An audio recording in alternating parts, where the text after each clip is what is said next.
Sutra Teratai yang menakjubkan. Bab 16, Panjang Usia Tathagata. Shinvasyang Sutra Teratai, episode 1516.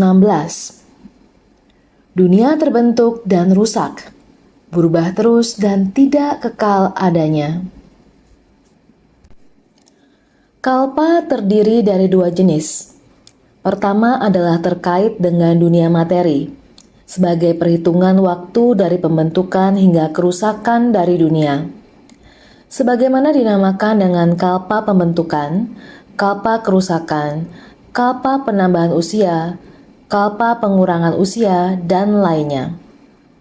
Kedua adalah kalpa dari panjangnya usia, menghitung panjangnya usia dalam satuan siang, malam, hari, dan bulan disebut satu jangka waktu. Sedangkan satu siklus dari terbentuk, bertahan, rusak, dan musnah disebut satu kalpa. Kita hendaknya bersungguh hati, mendengarkan dan menerima dengan penuh perhatian. Kalpa adalah masa yang sangat panjang, masa yang sangat panjang yang ada di ruang besar dunia ini. Masa yang sangat-sangat panjang. Di dalamnya meliputi dunia materi. Dunia materi ini berada di dalam ruang besar ini. Segala materi dan lain sebagainya dapat dilihat, seperti planet yang kita tinggal ini, di atas bumi ini. Segala sesuatu yang ada di atas bumi ini, termasuk gunung, sungai, tanah, dan sebagainya, segala materi, semuanya membutuhkan masa. Terbentuk, bertahan, rusak, dan musnah, semuanya memiliki waktu. Masa yang besar di ruang besar ini, masa ini disebut sebagai kalpa. Di dalam masa panjang ini, di dalam ruang besar ini, segala benda materi, termasuk seluruh planet, masing-masing planet. Kita hanya membahas bumi saja, termasuk gunung, sungai, dan tanah. Di dalam masa yang panjang ini, sehingga segala dunia materi, segala benda materi yang ada di dunia, semua yang dapat disentuh dan dilihat, semuanya termasuk di dalamnya dunia materi, tidak meninggalkan, pasti akan terbentuk, bertahan, rusak, dan musnah. Ini membutuhkan masa yang sangat panjang. Segala sesuatu memiliki masa muncul dan lenyap. Bumi pun juga terbentuk, bertahan, rusak, dan musnah. Bagaimana dengan materi yang lain? Oleh karena itu, kita hendaknya memahami dengan jelas. Segala sesuatu memiliki masanya. Misalnya, ketika bumi terjadi pembentukan, sudah berapa lamakah terbentuk dari dulu? Kita jangan peduli sudah berapa lama terbentuknya dari dulu. Pokoknya ada waktu pembentukannya. Awal pembentukan, ini pada masa kalpa pembentukan. Ia ada penambahan, berkembang, terbentuk, bertambah, tanpa henti bertambah. Segala sesuatu, gunung, sungai, dan bumi juga tumbuh perlahan seiring berjalannya waktu, menyempurnakan materi ini. Benda materi, gunung, sungai, dan bumi yang terlihat, dunia alam semesta, perlahan-lahan berkembang. Makhluk hidup, tumbuhan, juga lebih kurang sama seperti ini. Demikian terus pembentukan. Oleh karena itu, di antara ini, pada awal usia kehidupan manusia, demikian pembentukan seperti ini. Berusia lebih dari 80.000 tahun. Pada saat itu, mereka mempunyai usia yang sangat panjang dalam segala hal. Karena mereka pada awal terbentuk. Jadi, manusia masih sangat polos pada masa awal pembentukan itu. Kondisi kehidupan adalah pembentukan. Perlahan-lahan dalam proses pembentukan ada yang namanya berlangsung. Dengan adanya benda materi ini, ataupun tumbuhan, ataupun manusia, dan lain-lain, pokoknya sangat banyak yang terlihat oleh mata, akan tanpa henti berkembang terus, tumbuh berkembang. Ini dinamakan kalpa pembentukan, kalpa berlangsung. Pada masa itu adalah demikian pembentukannya. Waktu berjalan perlahan, sangat panjang, sangat panjang. Ketika umur manusia adalah 84.000 tahun, hati manusia mulai bergejolak, bertindak, dan sebagainya. Mereka mulai merusak dunia. Sejak saat itu, umur manusia dimulai secara bertahap berkurang 1 tahun setiap tahun. Setelah 100 tahun akan berkurang 1 tahun. Demikian terus berkurang. Jadi kalpa berkurang dan kalpa bertambah. Ini berada pada terbentuk, berdiam, rusak, dan musnah. Periode terbentuk dan bertahan, itulah kalpa bertambah.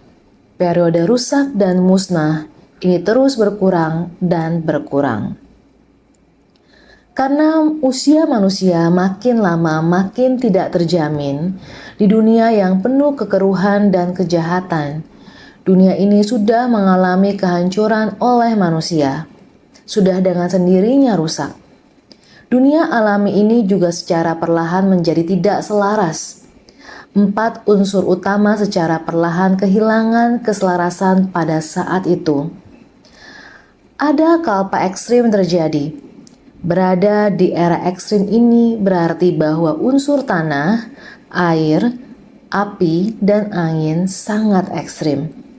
Sehingga penuh dengan bencana. Banyak bencana alam terjadi. Banyak nyawa manusia hilang karena demikian kerusakan terjadi secara alami. Baik itu gempa bumi, angin topan, ataupun banjir atau kebakaran. Ditambah lagi hati manusia yang terus tidak selaras. Hati manusia yang tidak selaras menyebabkan manusia saling membunuh dan membawa kerugian bagi umat manusia. Harapan hidup manusia menurun, kerusakan alam, malapetaka akibat ulah manusia. Situasi menjadi semakin ekstrim. Ini disebut dunia materi, sesuatu yang bisa dilihat oleh mata kita dan dapat dipegang. Semuanya termasuk dalam dunia materi, termasuk kita manusia, sama juga berada di dunia materi yang luas dan tidak kekal ini. Ini disebut dunia materi. Kedua disebut kalpa dari panjangnya usia. Kalpa dari panjangnya usia. Sebelumnya juga telah saya katakan, karena segala sesuatu yang terbentuk di dunia, terbentuk, bertahan, rusak, dan musnah, memerlukan waktu. Terbentuk juga memerlukan waktu. Waktu di mana manusia berada di dunia ini. Dihitung menggunakan panjangnya usia manusia. 84.000 tahun dikurangi setiap melewati 100 tahun. Dihitung dengan cara ini. Maka disebut kalpa dari panjangnya usia. Dari usia panjang terus dikurangi hingga usia manusia tersisa 100 tahun atau 10 tahun. Sedemikian, sekarang kita sudah hampir memasuki usia puluhan tahun. Seiring terus berlalunya hari demi hari, jika kita menghitungnya seperti ini, dikurangi 1 tahun setiap melewati 100 tahun, usia kita saat ini sekitar 80-70 tahun. Dihitung sedemikian, ini masih merupakan waktu yang panjang. Tetapi, waktu yang panjang adanya kelahiran dan kematian dalam waktu yang panjang ini. terdapat banyak bencana. Bencana terus-menerus terjadi. Manusia terus-menerus dilahirkan dan mati, lahir dan mati, dan seterusnya. Hingga di saat musnah dalam jumlah banyak, bukan hanya cuaca ekstrim dan membawa kerugian bagi manusia, bukan hanya batin masyarakat tidak selaras di negara tertentu, sehingga menyebabkan peperangan di dalam dan di luar negara, mengakibatkan kematian di dalam arus pengungsi, hingga dunia menjadi semakin keruh dan batin manusia menjadi semakin kacau. Bahkan jika itu adalah keluarga sendiri, semua benda yang mereka ambil juga dianggap senjata. Tidak lain adalah senjata untuk menyakiti dan membunuh orang. Manusia saling membunuh adalah dengan melihat rata-rata usia manusia. Misalnya, jika manusia yang meninggal sangat banyak, tentu saja di dalam penamaan disebut usia kehidupan hanya 10 tahun. Bukan berarti semua orang hidup hanya 10 tahun saja. Bukan demikian. Di dalam kurun waktu tersebut juga ada beberapa puluh tahun. Orang yang mendekati usia 100 tahun. Akan tetapi, kemungkinan penyebab yang merusak kehidupan akan sering terjadi. Baik itu bencana alam, baik bencana karena ulah manusia, baik itu di tengah masyarakat, setiap saat saling membunuh, merusak kehidupan. Frekuensinya sangatlah tinggi. Menggunakan ini untuk menilai. Maka, kita harus sangat waspada dan juga harus bersungguh hati. Di dalam kalpa ini, dalam jangka waktu yang lama, akan ada hal demikian dalam waktu yang lama.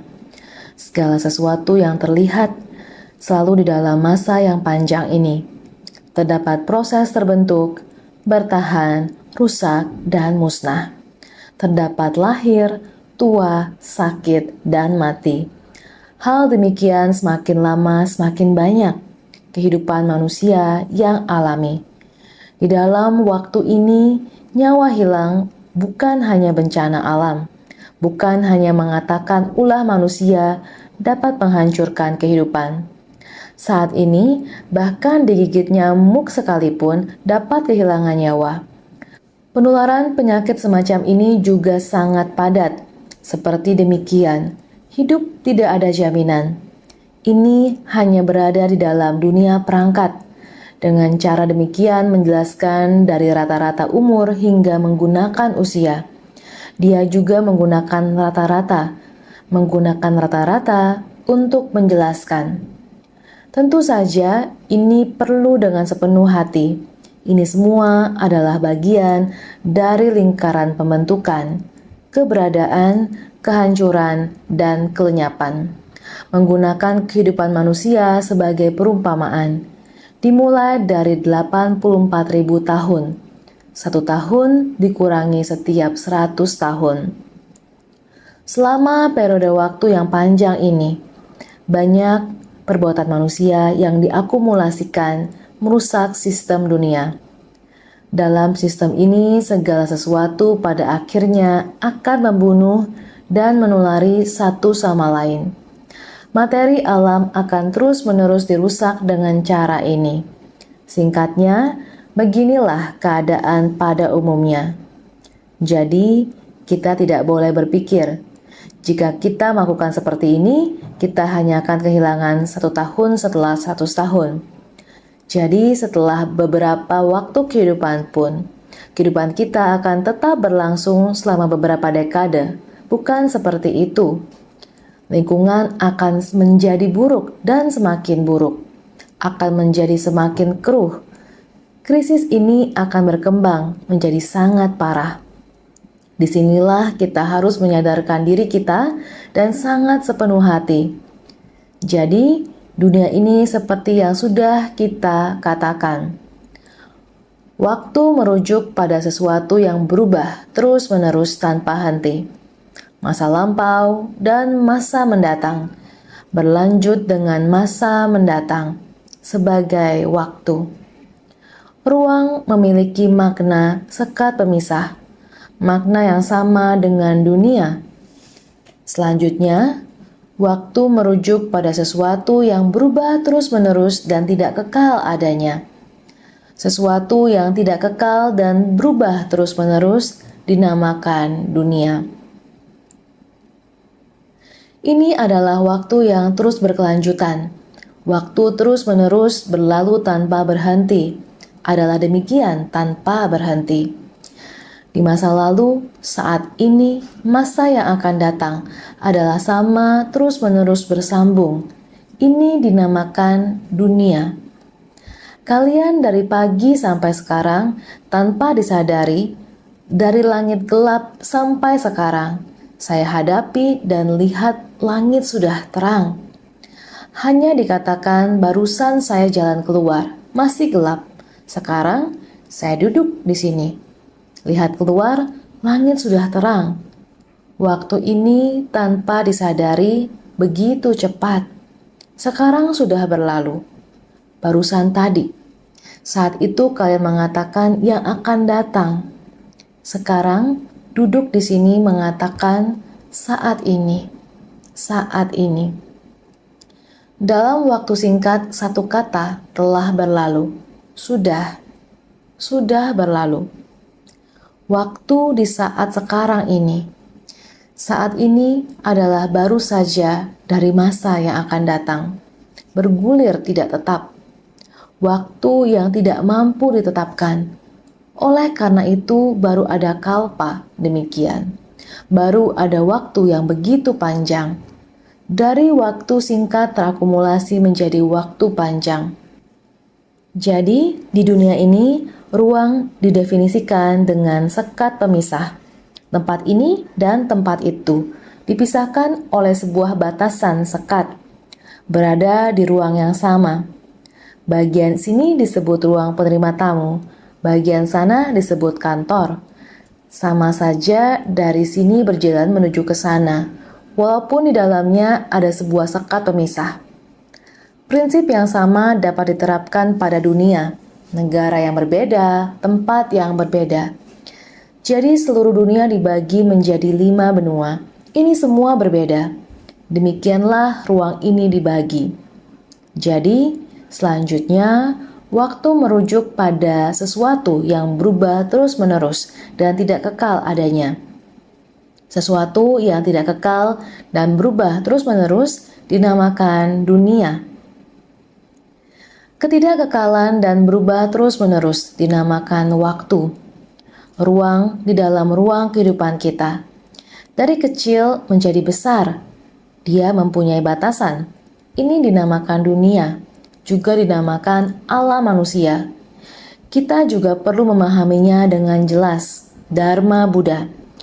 Jika kita tidak memahami istilah-istilah ini, tidak memahami prinsip kebenarannya, maka panjang usia yang akan dibabarkan Sang Buddha akan lebih tidak jelas lagi bagi kita. Jadi, kita harus tahu, panjang usia berada di dalam ruang waktu, yaitu waktu. Jadi, kita harus memahami waktu. Harus bagaimana menghitungnya? Sangat sulit untuk menghitungnya. Tidak mampu untuk menghitungnya. Itu sebabnya sering mengatakan butiran pasir di sungai Gangga. Itu sebabnya saya menggunakan begitu banyak perumpamaan. Tidak terukur, tidak terbayangkan. Inilah yang harus kita perjelas. Naskah sutra sebelumnya mengatakan, seperti demikian ke penjuru timur, sampai semua debu halus habis. Para pria berbudi, apa yang engkau pikirkan? Apakah keseluruhan dari dunia-dunia itu jumlahnya dapat terpikirkan atau dihitung? Sutra Teratai bab 16. Panjang usia Tata Gata. Naskah sutra sebelumnya, kita mengulangnya kembali, yakni semua dunia yang ada, menggilingnya menjadi debu halus, berjalan menuju arah timur. di tempat yang jaraknya sangat panjang, menaruh satu butir debu halus itu, kemudian berjalan ke tempat yang sangat jauh lagi, menaruhnya lagi. Dengan demikian, semua debu halus itu telah habis diletakkan. Dunia yang demikian seberapa besar? Ingin mengungkapkan dunia angkasa kita ada seberapa besar? Bintang di dunia ruang angkasa, bintang, planet tidak bisa untuk diukur. Sebelumnya juga sudah pernah dibicarakan, hanya sebuah tata surya. Dengan tata surya yang berhubungan dengan bumi adalah seberapa besar, sudah tidak bisa dihitung. Tidak bisa dikatakan lagi planet yang ada di dalamnya. Inilah yang sering diambil untuk dijadikan contoh. Sebuah peta yang lebih besar dari meja ini digulung waktu dibawa ke sini. Setelah digelar, sekelompok profesor ingin saya tahu lokasi planet Minorceci kira-kira ada di mana. Maka menunjuk bahwa bumi ada di mana, jaraknya dari tata surya dengan bumi ini. Planet Minorceci kira-kira ada di titik mana. Dengan demikian, selembar besar yang dipenuhi dengan tanda-tanda ini semuanya adalah planet.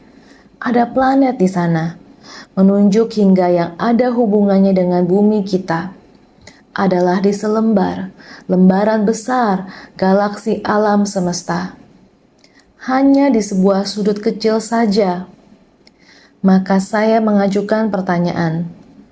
Profesor Ye Yongshen, akademisi Akademia Sinika saat ini, dan profesor di Institut Astronomi dan Institut Ilmu Luar Angkasa Universitas Nasional Chongyang.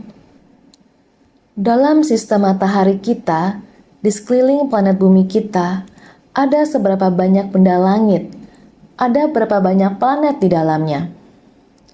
Dia menghela nafas dalam-dalam dan mengatakan pada saya, "Wah, Master, inilah yang sering Anda sebutkan, menakjubkan, tak terbayangkan, tak dapat dihitung.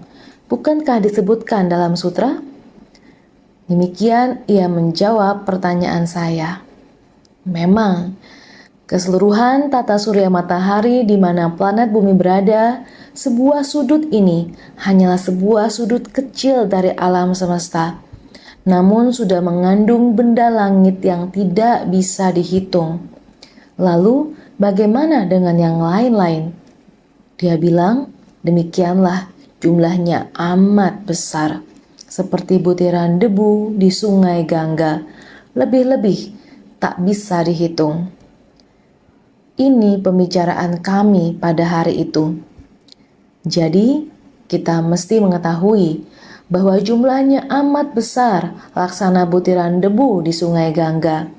Dunia-dunia yang disebut oleh Sang Buddha sekarang tersebar di area yang begitu besar dan luas.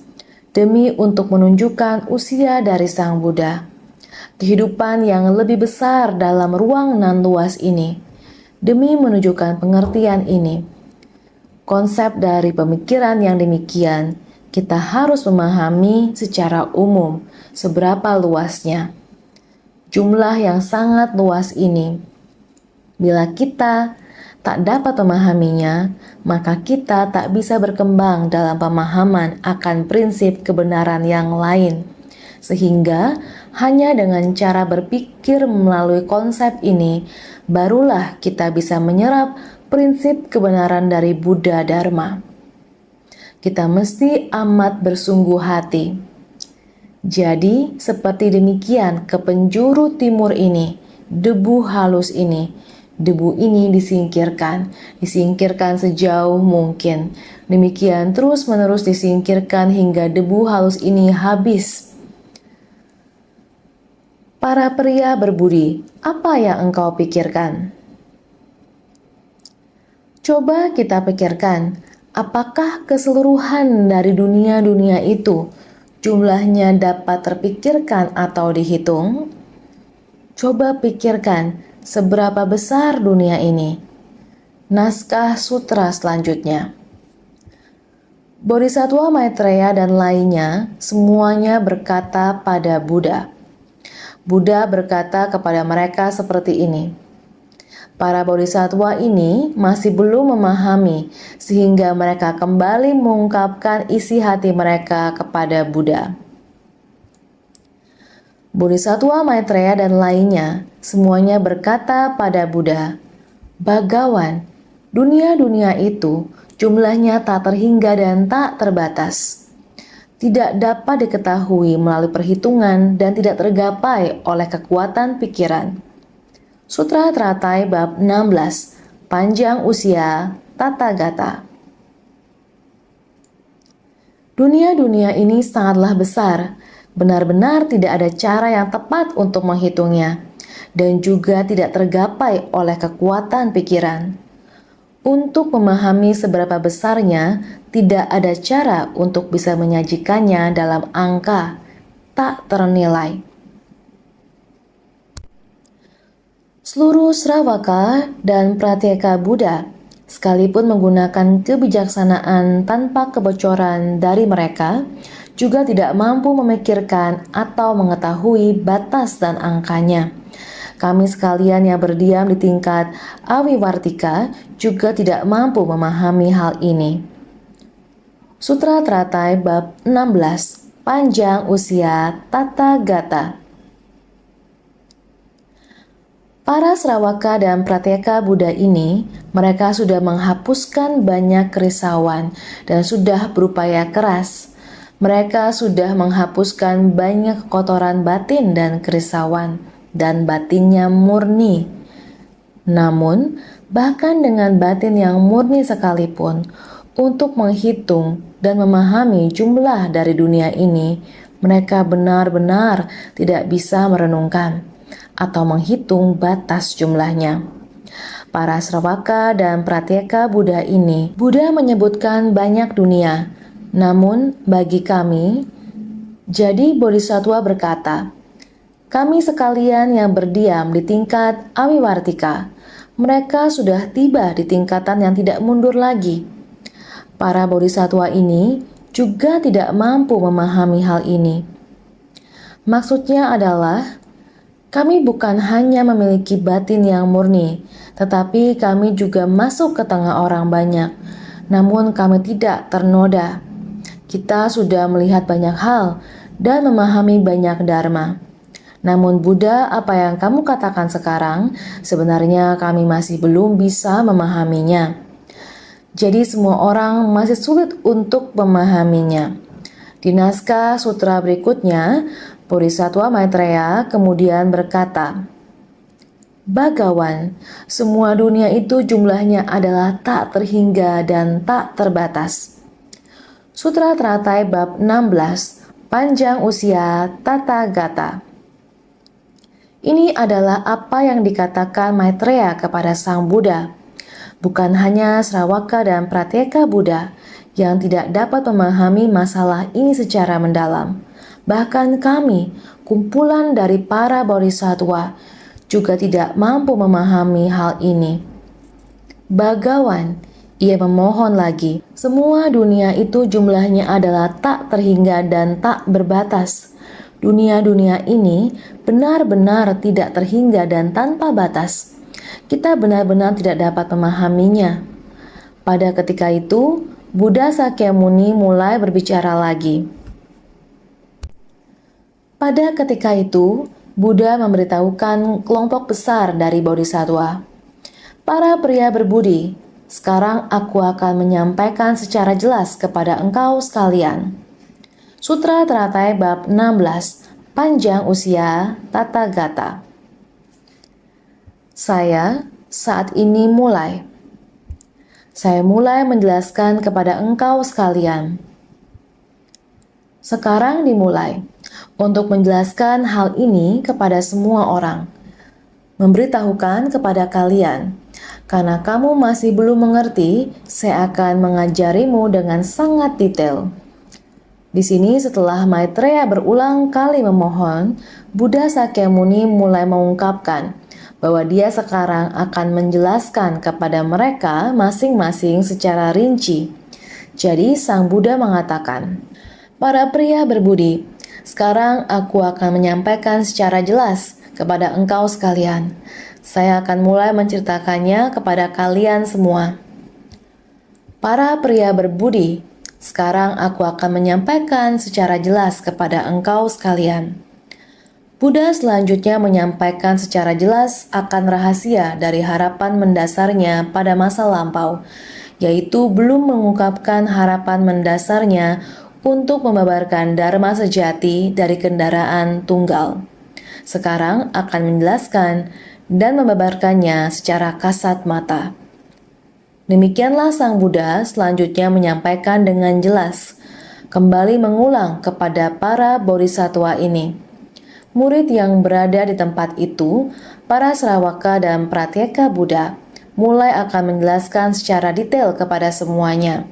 Karena dahulu kala, harapan mendasar dari Sang Buddha, rahasia, sebenarnya juga bukan rahasia apa. Hanya saja sulit diungkapkan, karena akar kapasitas dari semua orang masih belum bisa menghayati sikap batin dari Sang Buddha. Masih belum bisa menghayati kata hati Sang Buddha. Harus bersumber dari lubuk hatinya, kondisi ketika dia memperoleh pencerahan, agar dapat diumumkan kepada semua orang.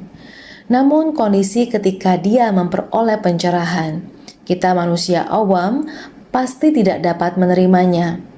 Maka ini adalah rahasia dari harapan mendasar Sang Buddha. Masa lalu belum mengungkapkan harapan mendasarnya untuk membabarkan dharma sejati dari kendaraan tunggal. Dahulu tidak ada caranya. Sekarang akan menjelaskan dan membabarkannya secara kasat mata. Saat ini sudah akan memulainya, akan mengungkapkan kepada semua orang harapan mendasar yang bersumber dari lubuk hati.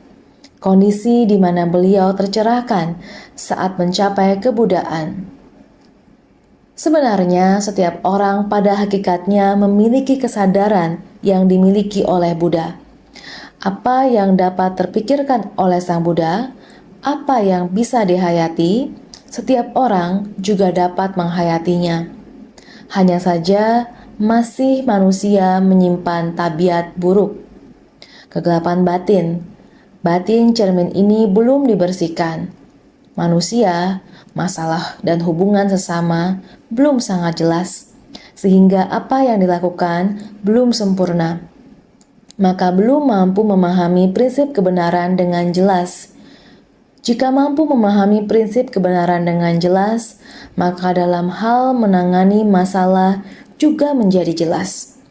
Ini karena masih ada wilayah yang samar-samar, maka disebut sebagai orang awam.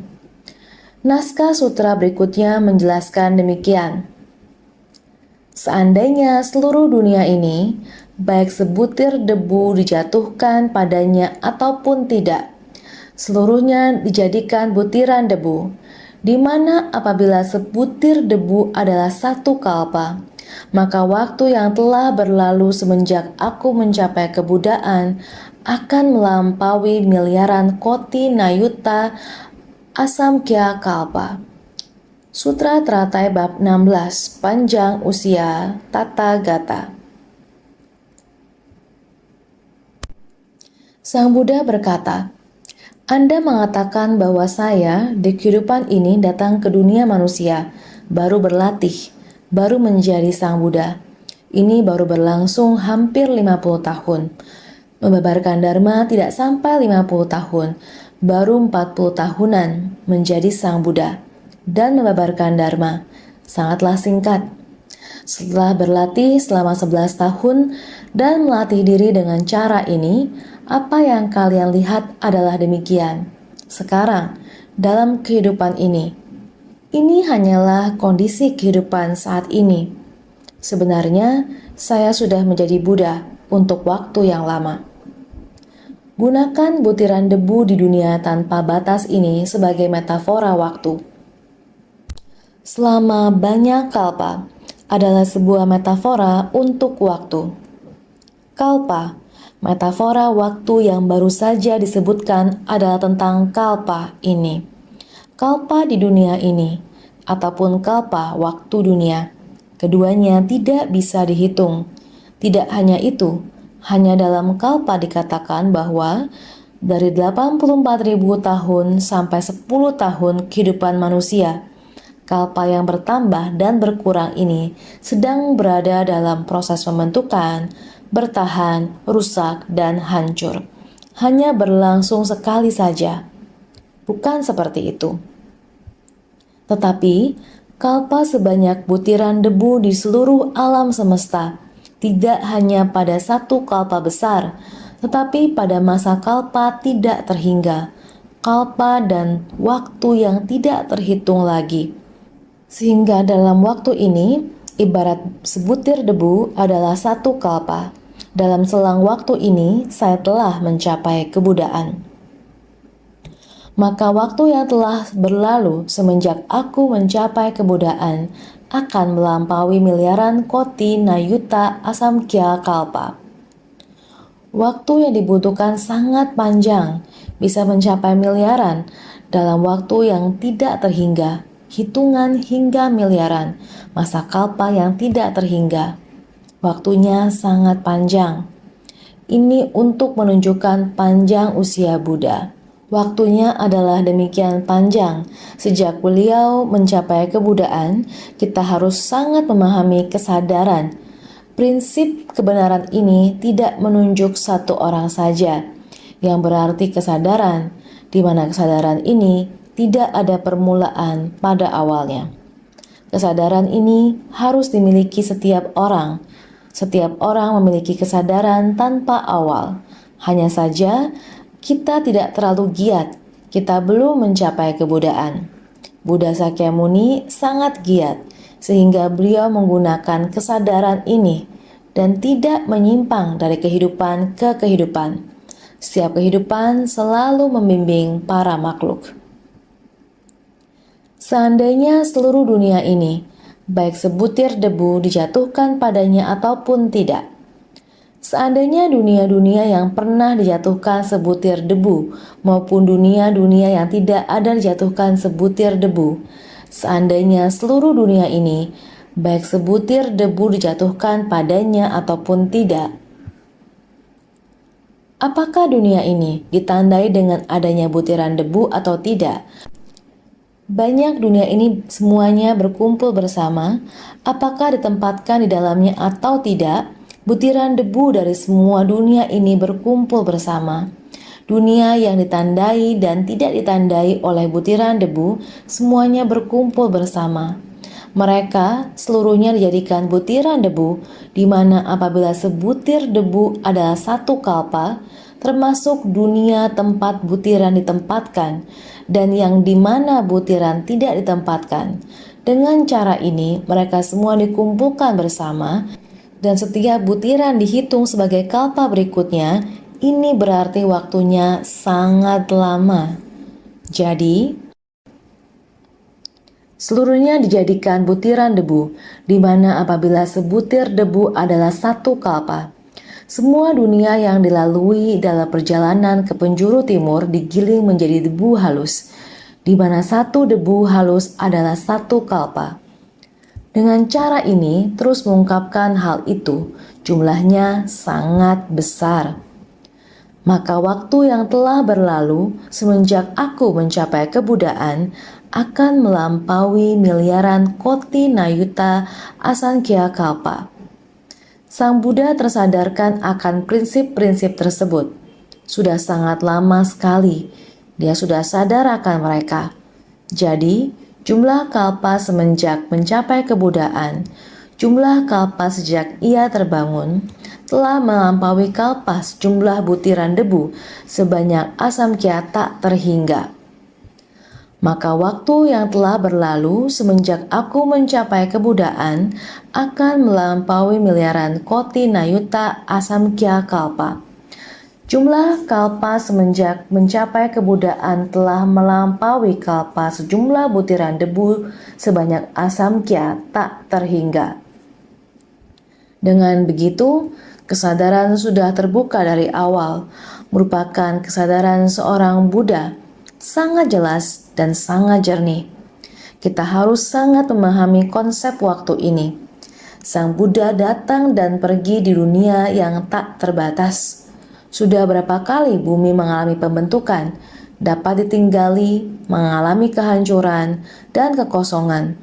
Beliau dalam waktu yang seperti ini, waktu kesadaran, tidak putus di dunia manusia. Pembentukan dapat ditinggali, mengalami kehancuran dan kekosongan. Dalam konsep ini, kesadaran menjadi yang abadi, datang dan pergi berkali-kali. Ada dharma sejati, dharma mirip, dan kemunduran dharma. Sampai pada masa dhamma sudah tidak ada lagi dan datang kembali. Dalam kurun waktu ini, tidak peduli waktu yang berapa lama, dunia materi ini terbentuk dan hancur berulang kali. Sang Buddha, konsep ini masih ada, yang dimiliki dunia sesungguhnya. Di dunia yang sudah tercemar ini, manusia sudah menciptakan karma kolektif, merupakan zaman dari dunia yang tercemari, maka bencana menjadi banyak. Pada tahun 2017, di Laut Karibia terjadi beberapa badai topan, menyebabkan banyak bencana besar, terutama pada Amerika Serikat, terutama pada Texas dan Houston. Sebuah ruang yang besar, lebih besar beberapa kali lipat jika dibanding negara kita Taiwan. Ruang yang begitu besar ini, apakah hanya terjadi demikian? Bukan hanya itu saja. Setelah topan Harvey tersebut masuk, 3-4 hari kemudian kembali dan masuk lagi. Sekali lagi menyebabkan kerusakan yang lebih berat. Beruntun. Sebelum badai topan tersebut melintas, masih terdapat topan Irma menyerang kepulauan kecil Amerika Serikat, juga menyebabkan kerusakan parah. Kerusakan ini kemudian terdapat topan Maria yang mengikuti. Kedua topan ini saling berkesinambungan, mencapai 4 dan 5 dari kategori kekuatan. Terus-menerus datang pada bagian timur Amerika. Benua Amerika, bagian timur Amerika terkena dampak serius. Benua Amerika, bagian timur Amerika terkena dampak serius, sehingga jalan yang ditempuh kurang lebih sama untuk kekuatan penghancurannya. Ada juga negara Dominika, negara Kepulauan Karibia. Satu lagi namanya Puerto Rico, negara bagian Amerika Serikat di Karibia, wilayah luar. Ini semua adalah pulau-pulau kecil. Bencana yang ditimbulkan adalah di mereka sana. Hampir 80 hingga 90% semuanya mengalami kerusakan. Dua pulau ini, kita belum sampai ke sana. Melihat foto-foto mereka, melihat berita yang mereka kirim, ini sangatlah parah. Hanya negara Dominika ini saja, kerusakan yang dialaminya sangat besar. Termasuk gedung-gedung ini semuanya telah rusak. Bahkan rumah Perdana Menteri mereka, seluruh rumah telah rubuh. Juga terdengar Perdana Menteri berkata seperti ini. Dia berkata, rumah tiba-tiba telah roboh, air tiba-tiba masuk, banjir sampai ke dalam, rumah dan atap sudah hilang. Rumah juga sudah pecah. Di saat itu, Perdana Menteri sendiri, dia berkata, tidak tahu harus bagaimana sebaiknya. Orang-orang terapung di air di tempat itu, sampai polisi datang menolongnya. Ini adalah apa yang dikatakan sendiri oleh Perdana Menteri. Ini sangat kuat. Meskipun Anda adalah seorang pemimpin satu negara, ketika badai datang, kekuatannya menyapu seluruh pulau. Semua orang adalah setara. Tidak menjadi masalah apakah Anda miskin atau kaya. Seberapa tinggi posisi Anda juga mengalami bencana. Dia juga akan merasa tidak ada harapan, rumahnya hancur dan terendam banjir. Dia juga menunggu di air untuk diselamatkan. Akhirnya, dia diselamatkan juga oleh polisi. Ini adalah dunia manusia. Ini dinamakan masa pengurangan kalpa. Benda-benda materi di dunia hancur, maka disebut dunia materi. Ada materi-materi di dunia, setiap objek yang terlihat, tidak ada yang bisa bertahan dengan ketidakseimbangan 4 elemen ini. Kekuatan alam yang luar biasa menyebabkan kerusakan yang besar. Ini adalah kekuatan yang sangat kuat. Di samping pulau kecil ini, pada saat yang sama, situasi di Puerto Rico lebih parah. Juga, populasi orang-orangnya lebih dari 3 juta jiwa langsung mengalami kerusakan parah. Bencananya juga besar, tetapi di tempat tersebut infrastruktur transportasi belum berhasil pulih dan sebagainya. Terlebih lagi penduduk lokalnya lebih banyak menderita. Ada banyak bencana alam, apalagi di pulau kecil ini. Juga tetangga dekat Amerika, Meksiko. Pada tahun 2017, gempa besar di Meksiko, 19 September, skala 7,1 Richter, jarak arah selatan kota Meksiko 100 mil, benar-benar sungguh menakutkan. Bangunan pemerintah juga rusak, benar-benar sangat banyak penderitaan. Saudara sekalian, ini dinamakan dunia materi. Ini terbentuk pada kalpa pengurangan. Maka berharap semua orang untuk memahaminya. Kita berada di antara kalpa ini. Ada dunia materi, panjang usia di dunia, dan lain-lain berada pada kata kalpa. Kalpa mencakup wujud dan kondisi kehidupan segala sesuatu di dunia. Kita harus pentingkan kata kalpa ini. Harus bersungguh hati. Waktu, setiap menit dan detik juga berada pada waktu. Kalpa juga disebut waktu yang lama.